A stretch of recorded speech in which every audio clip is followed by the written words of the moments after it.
গ্রামের একদম শেষ প্রান্তে ছিল একটা ভাঙা কুঁড়ে ঘর, চারপাশে ঝোপঝাড়ে ঢাকা। দিনের বেলাতেও জায়গাটা অদ্ভুত অন্ধকার লাগে। লোকজন বলে বহু বছর আগে ওই ঘরে এক বৃদ্ধ একা থাকতেন। এক রাতে হঠাৎ আগুন লেগে তিনি মারা যান।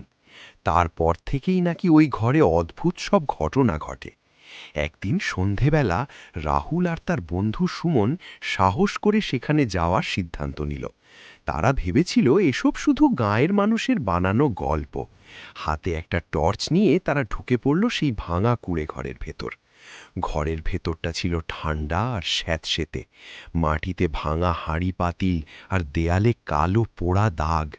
হঠাৎ একটা ঠান্ডা হাওয়া বইতে শুরু করল, অথচ বাইরে তখন একদম বাতাস নেই। তুই কিছু শুনছিস? সুমন কাঁপা গলায় বলল।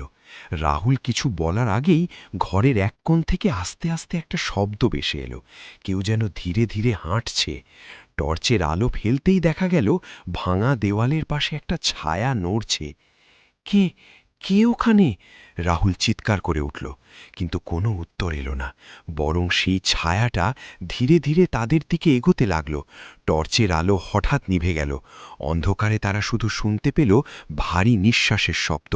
হঠাৎ সুমন চিৎকার করে উঠল, রাহুল, কেউ আমার কাঁধে হাত রেখেছে! রাহুল হাত বাড়িয়ে ধরতে গেল, কিন্তু সেখানে কেউ নেই। ঠিক তখনই ঘরের দরজা জোরে বন্ধ হয়ে গেল, ধাম করে। ভয়ে দুজনেই দৌড়ে দরজা খুলতে গেল, কিন্তু দরজা যেন বাইরে থেকে কেউ চেপে ধরে রেখেছে। পেছন থেকে ভেসে এলো এক কর্কশ কণ্ঠ, এখানে কেন এসেছ? ধীরে ধীরে একটা জ্বলন্ত চোখওয়ালা ছায়ামূর্তি তাদের সামনে ভেসে উঠল। তার শরীর পোড়া, মুখ বিকৃত, আর চোখ দুটো আগুনের মতো জ্বলছে। রাহুল আর সুমন আর কিছু না ভেবেই প্রাণপণে দরজা ঠেলতে লাগল। হঠাৎ দরজাটা খুলে গেল আর তারা দৌড়ে বেরিয়ে এলো। পরদিন সকালে গ্রামের লোকজন যখন ওই কুঁড়ে ঘরের সামনে গেল, তারা দেখল মাটিতে পড়ে আছে একটা পুরনো টর্চ, আর দরজার ওপর পোড়া দাগে লেখা, আবার এসো। সেই ঘটনার পর রাহুল আর সুমন কয়েকদিন জ্বর নিয়ে শুয়ে রইল।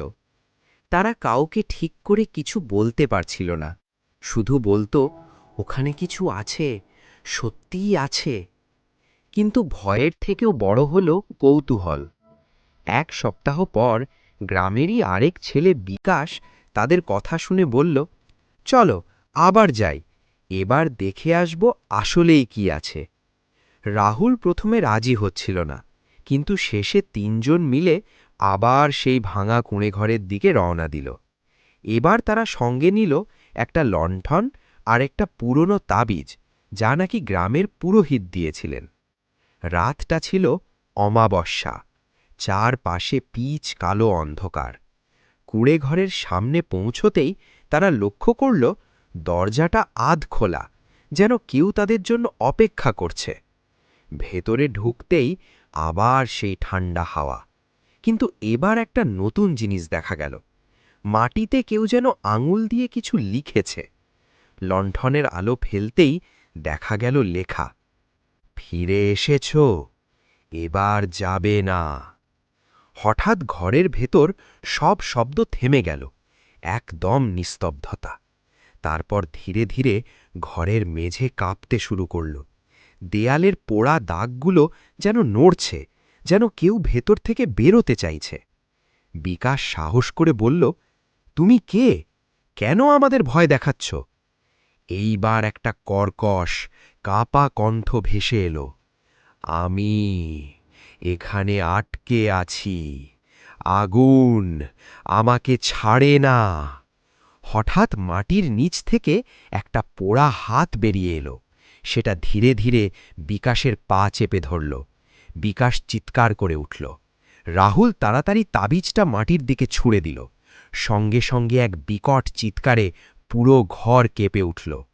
পোড়া হাতটা মিলিয়ে গেল, আর বাতাসে জ্বলার গন্ধ ছড়িয়ে পড়ল। ঘরের এক কোণ থেকে আবার সেই ছায়ামূর্তিটা দেখা দিল, কিন্তু এবার তার চোখে আগের মতো রাগ নেই, বরং যেন কষ্ট। সে ধীরে ধীরে বলল, আমাকে মুক্তি দাও। তিনজনেই থমকে গেল। ভয়ের মাঝেও তাদের মনে হল এটা শুধু একটা ভয়ঙ্কর ভূত নয়, বরং এক অসহায় আত্মা যে মুক্তি চাইছে। রাহুল আস্তে করে বলল, আমরা কি করলে তোমার মুক্তি হবে? ঘরের ভেতর হঠাৎ আবার নিস্তব্ধতা নেমে এলো, আর ঠিক তখনই মাটিতে আবার নতুন করে কিছু লেখা ফুটে উঠতে লাগল।